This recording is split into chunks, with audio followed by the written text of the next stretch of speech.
Welcome to this episode of DIY3DTech.com. In this episode, we're back at the CNC. We're going to try engraving this rock once again. In the prior episode, I used a larger bit, actually this bit right here.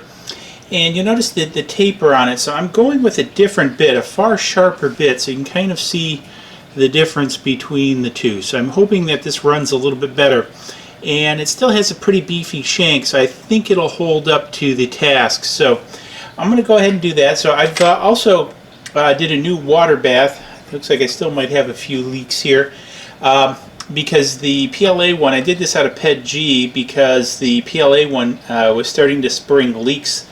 I think from the vibration was causing it to delaminate. So anyways, we got one here out of PETG, and this is going to be the first run for it. I think I've got a little bit of lamination issues here. I did go with a larger shell on this, actually 1.2 millimeter shell versus a 0.8. But anyways, what I'm going to do is I'm going to take, as in the last, what I typically do is just a little bit of high density laundry detergent for lubrication to keep things from gumming up. And then what I'm going to do is I'm going to go ahead and I'm going to start this up. So I'm going to start a time lapse. So let's cut over and see what happens. Maybe it busts a bit, maybe it works. I don't know, but we're going to find out. So let's head over there.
Okay, so we're back at the bench, and our results were quite similar to the last time, which surprises me a little bit.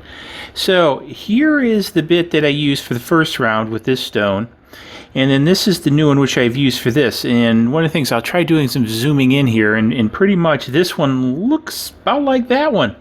So I'm a little bit surprised. I thought, you know, with the end tip, is still pretty large on this, but the aggression of the taper is obviously far less on this guy, but I pretty much came up with the same results. So what I'm thinking about doing in the next one is trying this smaller one here yet.